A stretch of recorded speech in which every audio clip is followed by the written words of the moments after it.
سورہ علق، سورہ علق کا تعارف۔ مقام نزول، سورہ علق مکہ مکرمہ میں نازل ہوئی ہے۔ اکثر مفسرین کے نزدیک یہ سورت سب سے پہلے نازل ہوئی اور اس کی پہلی 5 آیتیں ما لم یعلم تک غار حرا میں نازل ہوئیں۔ آیات، کلمات اور حروف کی تعداد: اس سورت میں 1 رکوع، 19 آیتیں، 92 کلمے اور 280 حروف ہیں۔ علق نام رکھنے کی وجہ: خون کے لوتھڑے کو عربی میں علق کہتے ہیں اور اس سورت کی دوسری آیت میں یہ لفظ موجود ہے، اس کی مناسبت سے اسے سورہ علق کہتے ہیں۔ اس سورت کا ایک نام سورہ اقرا بھی ہے اور یہ نام اس کی پہلی آیت کے شروع میں موجود لفظ اقرا کی مناسبت سے رکھا گیا ہے۔ سورہ علق کے مضامین: اس سورت کا مرکزی مضمون یہ ہے کہ اس میں ابو جہل کی شدید مذمت بیان کی گئی ہے اور اس میں یہ مضامین بیان ہوئے ہیں۔ نمبر 1، اس سورت کی ابتدا میں انسان کی تخلیق میں اللہ تعالیٰ کی حکمت بیان کی گئی کہ اسے کمزوری سے قوت کی طرف منتقل فرمایا۔ نمبر 2، قراءت اور کتابت کی فضیلت بیان کی گئی۔ نمبر 3، یہ بتایا گیا کہ انسان اللہ تعالیٰ کی نعمتوں کا شکر ادا نہیں کرتا اور مال و دولت کی وجہ سے تکبر کرتا ہے۔ نمبر 4، اللہ تعالیٰ کی اطاعت کرنے اور نماز پڑھنے سے روکنے والے کے بارے میں وعید بیان کی گئی۔ نمبر 5، اس سورت کے آخر میں ابو جہل کی مذمت بیان کی گئی اور اس کی دھمکیوں کا جواب دیا گیا اور اللہ تعالیٰ نے اپنے حبیب صلی اللہ تعالی علیہ وآلہ وسلم سے فرمایا کہ آپ اس کی دھمکیوں کی پرواہ نہ کریں۔ سورہ والتین کے ساتھ مناسبت: سورہ علق کی اپنے سے ماقبل سورت والتین کے ساتھ مناسبت یہ ہے کہ سورہ والتین میں انسان کی تخلیق کی صورت بیان کی گئی کہ اللہ تعالیٰ نے اسے سب سے اچھی صورت میں پیدا کیا، اور اس صورت میں انسان کی تخلیق کا مادہ بتایا گیا ہے کہ اسے خون کے لوتھڑے سے پیدا کیا گیا ہے۔ بسم اللہ الرحمن الرحیم۔ ترجمہ: اللہ کے نام سے شروع جو نہایت مہربان رحمت والا ہے۔ اقرأ بسم ربک الذی خلق، خلق الانسان من علق۔ ترجمہ: اپنے رب کے نام سے پڑھو جس نے پیدا کیا انسان کو خون کے لوتھڑے سے بنایا۔ اقرأ بسم ربک الذی خلق، اپنے رب کے نام سے پڑھو جس نے پیدا کیا۔ تفسیر صراط الجنان میں ہے۔ شان نزول: حضرت عائشہ صدیقہ رضی اللہ تعالی عنہا فرماتی ہیں رسول اللہ صلی اللہ تعالی علیہ وآلہ وسلم پر وحی کی ابتدا اچھے خوابوں سے ہوئی۔ آپ صلی اللہ تعالی علیہ وآلہ وسلم جو خواب دیکھتے وہ صبح کی روشنی کی طرح ظاہر ہو جاتا۔ پھر آپ صلی اللہ تعالی علیہ وآلہ وسلم خلوت پسند ہو گئے اور غار حرا میں جانے لگے اور کاشانہ اقدس کی طرف لوٹنے سے پہلے وہاں کئی راتیں ٹھہر کر عبادت کرتے اور اتنا عرصہ وہاں رہنے کے لیے کھانے پینے کی چیزیں ساتھ لے جاتے۔ پھر حضرت خدیجہ رضی اللہ تعالی عنہا کی طرف لوٹتے اور وہ اسی طرح کھانے کا بندوبست کر دیا کرتی، یہاں تک کہ آپ صلی اللہ تعالی علیہ وآلہ وسلم کے پاس حق آ گیا جبکہ آپ صلی اللہ تعالی علیہ وآلہ وسلم غار حرا میں تھے، یعنی فرشتے نے آپ صلی اللہ تعالی علیہ وآلہ وسلم کی بارگاہ میں حاضر ہو کر کہا پڑھیے۔ نبی کریم صلی اللہ تعالی علیہ وآلہ وسلم فرماتے ہیں میں نے کہا میں پڑھنے والا نہیں ہوں۔ اس نے مجھے پکڑ کر بڑے زور سے دبایا، پھر چھوڑتے ہوئے کہا پڑھیے۔ میں نے کہا میں پڑھنے والا نہیں ہوں۔ اس نے مجھے پکڑ کر دوبارہ بڑے زور سے دبایا، پھر چھوڑ دیا اور کہا پڑھیے۔ میں نے کہا میں پڑھنے والا نہیں ہوں۔ اس نے مجھے پکڑا اور تیسری بار دبایا، پھر مجھے چھوڑ کر کہا اقرأ بسم ربک الذی خلق، خلق الانسان من علق، اقرأ وربک الاکرم الذی علم بالقلم، علم الانسان ما لم يعلم۔ ترجمہ: اپنے رب کے نام سے پڑھو جس نے پیدا کیا انسان کو خون کے لوتھڑے سے بنایا۔ پڑھو اور تمہارا رب ہی سب سے بڑا کریم ہے جس نے قلم سے لکھنا سکھایا، انسان کو وہ سکھایا جو وہ نہ جانتا تھا۔ اس آیت اور اس کے بعد والی آیت کا ایک معنی یہ ہے کہ اپنے رب عز و جل کے نام کا ذکر کرو جس نے تمام مخلوق کو پیدا کیا۔ دوسرا معنی یہ ہے کہ اے حبیب صلی اللہ تعالی علیہ وآلہ وسلم، آپ کی طرف جو قرآن نازل کیا گیا ہے اسے اپنے اس رب عز و جل کے نام سے شروع کرتے ہوئے پڑھو جس نے تمام مخلوق کو پیدا کیا۔ تلاوت کرنے سے پہلے بسم اللہ پڑھنے کا شرعی حکم۔ یاد رہے کہ سورت کی ابتدا میں بسم اللہ پڑھنا سنت ورنہ مستحب ہے، اور اگر تلاوت کرنے والا جو آیت پڑھنا چاہتا ہے اس کی ابتدا میں ضمیر اللہ تعالیٰ کی طرف راجع ہے، جیسے هو الله الذي لا إله إلا هو. تو اس صورت میں اعوذ باللہ پڑھنے کے بعد بسم اللہ پڑھنا تاکید کے ساتھ مستحب ہے. اگر تلاوت کرنے والا تلاوت کے درمیان میں کوئی دنیاوی کام کرے تو اعوذ باللہ اور بسم اللہ پھر پڑھ لے، اور اگر اس نے دینی کام کیا، مثلا سلام یا اذان کا جواب دیا یا سبحان اللہ اور کلمہ طیبہ وغیرہ اذکار پڑھے، تو اعوذ باللہ پھر پڑھنا اس کے ذمے نہیں. اقرأ وربك الأكرم. ترجمہ: پڑھو اور تمہارا رب ہی سب سے بڑا قریب ہے. اقرأ. پڑھو. تفسیر صراط الجنان میں ہے دوبارہ پڑھنے کا حکم تاکید کے لیے ہے، اور یہ بھی کہا گیا ہے کہ دوبارہ قرآت کے حکم سے مراد یہ ہے کہ تبلیغ اور امت کی تعلیم کے لیے پڑھیے. وربك الأكرم. اور تمہارا رب ہی سب سے بڑا کریم ہے. تفسیر صراط الجنان میں ہے یعنی اے حبیب صلی اللہ تعالی علیہ وآلہ وسلم، آپ کا رب عز و جل سب کریموں سے زیادہ کرم والا ہے. وہ اپنے بندوں کو نعمتیں عطا کرتا اور ان کی نافرمانیوں پر حلم فرماتا ہے. وہ اپنی نعمتوں کا انکار کرنے اور اپنے ساتھ کفر کرنے کے باوجود انہیں عذاب دینے میں جلدی نہیں فرماتا. الذي علم بالقلم علم الإنسان ما لم يعلم. ترجمہ: جس نے قلم سے لکھنا سکھایا، انسان کو وہ سکھایا جو وہ نہ جانتا تھا. الذي علم بالقلم. جس نے قلم سے لکھنا سکھایا. تفسیر صراط الجنان میں ہے یعنی وہ رب عز و جل بڑا کریم ہے جس نے قلم سے لکھنا سکھایا، جس کے ذریعے غائب امور کی پہچان حاصل ہوتی ہے. کتابت کی فضیلت. اس آیت سے کتابت کی فضیلت ثابت ہوئی، اور در حقیقت کتابت میں بڑے منافع اور فوائد ہیں. کتابت ہی سے علوم ضبط میں آتے ہیں. گزرے ہوئے لوگوں کی خبریں، ان کے احوال اور ان کے کلام محفوظ رہتے ہیں. اگر کتابت نہ ہوتی تو دین و دنیا کے کام قائم نہ رہ سکتے. حضرت عبداللہ بن عمر رضی اللہ تعالی عنہما فرماتے ہیں رسول کریم صلی اللہ تعالی علیہ وآلہ وسلم نے ارشاد فرمایا، علم کو قید کر لو. میں نے عرض کی اسے قید کرنا کیا ہے؟ ارشاد فرمایا، علم کو لکھ لینا اسے قید کرنا ہے. علم الإنسان ما لم يعلم. انسان کو وہ سکھایا جو وہ نہ جانتا تھا. تفسیر صراط الجنان میں ہے ایک قول یہ ہے کہ یہاں انسان سے حضرت آدم علیہ الصلوۃ والسلام مراد ہیں، اور جو انہیں سکھایا اس سے مراد اشیاء کے ناموں کا علم ہے، جیسا کہ دوسرے مقام پر اللہ تعالیٰ نے ارشاد فرمایا، وعلم آدم الأسماء كلها. ترجمہ: اور اللہ تعالیٰ نے آدم کو تمام اشیاء کے نام سکھا دیے. اور ایک قول یہ ہے کہ یہاں انسان سے حضور پرنور صلی اللہ تعالی علیہ وآلہ وسلم مراد ہیں کہ انہیں اللہ تعالیٰ نے تمام اشیاء کے علوم عطا فرمائے، جیسا کہ ایک اور مقام پر نبی کریم صلی اللہ تعالی علیہ وسلم کے بارے میں اللہ تعالیٰ نے ارشاد فرمایا، وعلمك ما لم تكن تعلم وكان فضل الله عليك عظيما. ترجمہ: اور آپ کو وہ سب کچھ سکھا دیا جو آپ نہ جانتے تھے، اور آپ پر اللہ کا فضل بہت بڑا ہے. كلا إن الإنسان ليطغى أن رآه استغنى إن إلى ربك الرجعى.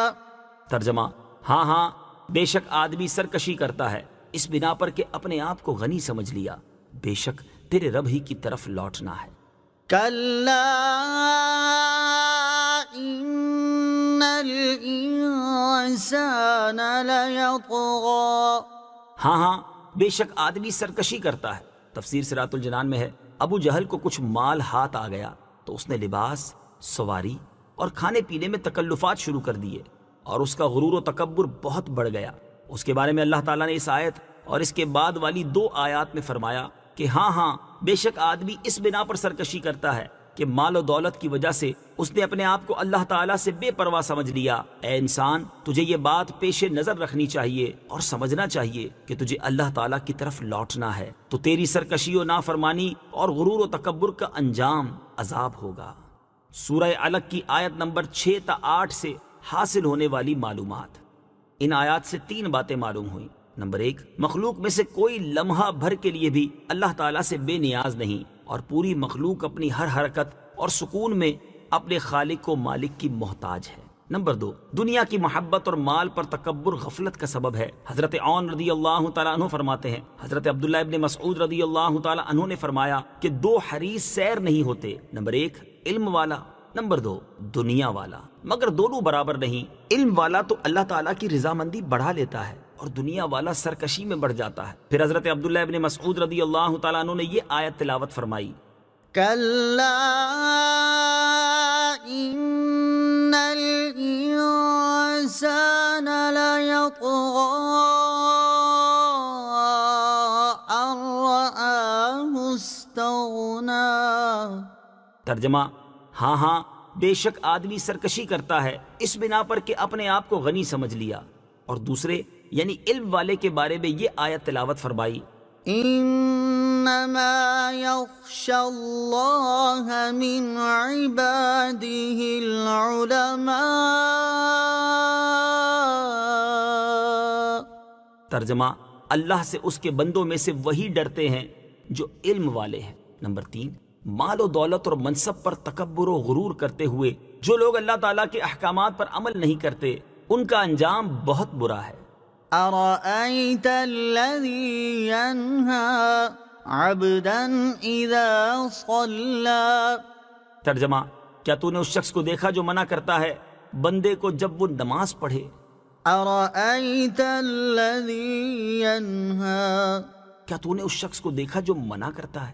تفسیر صراط الجنان میں ہے، شان نزول، یہ آیتیں بھی ابو جہل کے بارے میں نازل ہوئیں۔ ابو جہل نے نبی کریم صلی اللہ تعالی علیہ وآلہ وسلم کو نماز پڑھنے سے منع کیا اور لوگوں سے کہا تھا کہ اگر میں انہیں ایسا کرتا دیکھوں گا تو معاذ اللہ گردن پاؤں سے کچل ڈالوں گا اور چہرہ خاک میں ملا دوں گا۔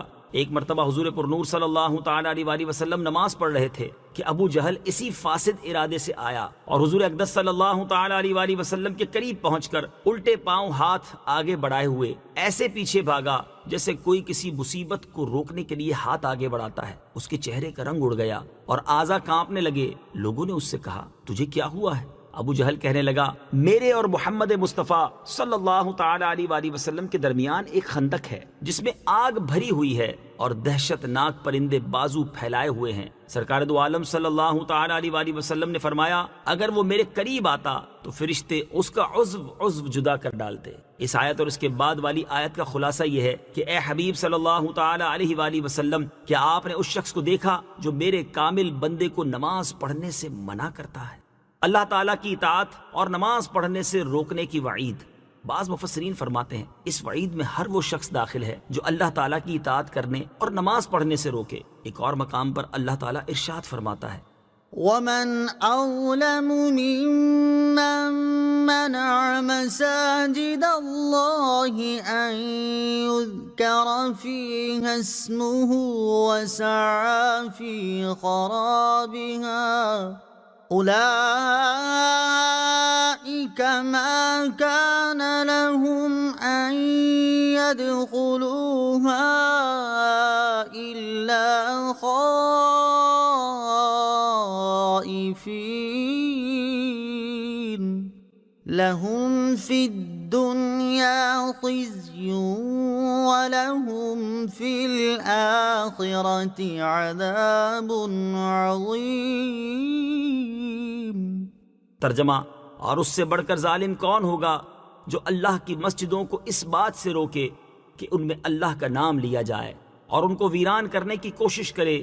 انہیں مسجدوں میں داخل ہونا مناسب نہ تھا مگر ڈرتے ہوئے، ان کے لیے دنیا میں رسوائی ہے اور ان کے لیے آخرت میں بڑا عذاب ہے۔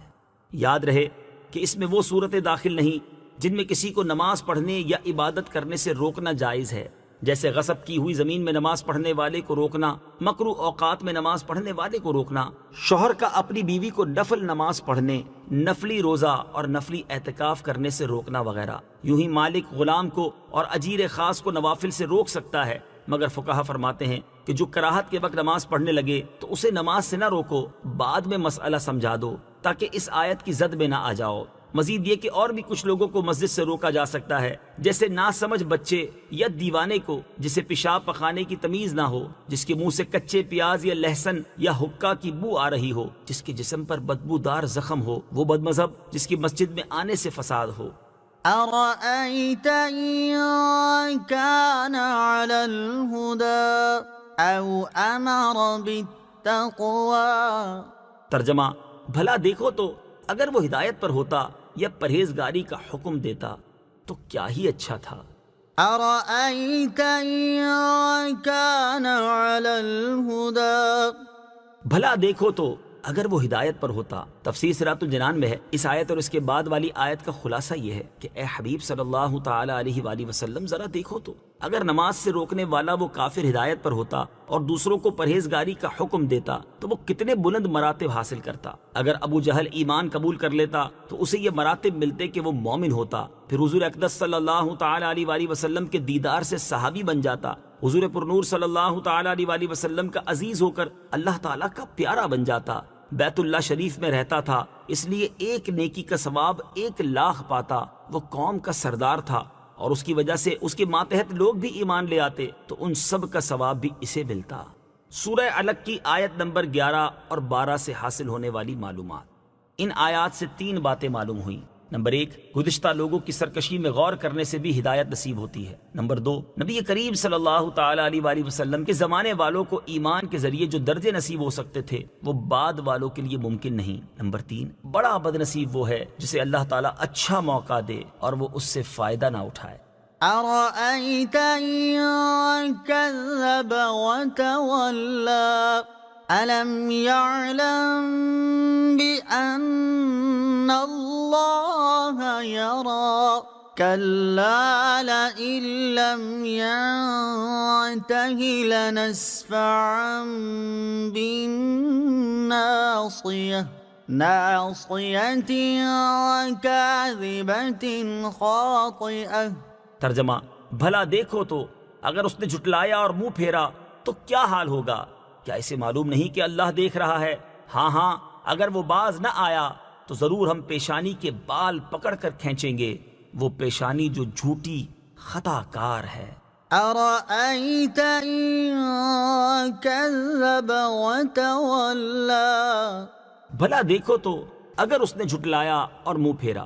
تفسیر صراط الجنان میں ہے، اس آیت اور اس کے بعد والی 3 آیات کا خلاصہ یہ ہے کہ اے حبیب صلی اللہ تعالی علیہ وآلہ وسلم، ذرا دیکھو تو اگر اس کافر نے مرتے دم تک آپ کو جھٹلایا اور آپ پر ایمان لانے سے منہ پھیرا تو اس کا کیا حال ہوگا؟ کیا ابو جہل کو معلوم نہیں کہ اللہ تعالیٰ اس کے اس فعل کو دیکھ رہا ہے تو وہ اسے اس کی جزا دے گا؟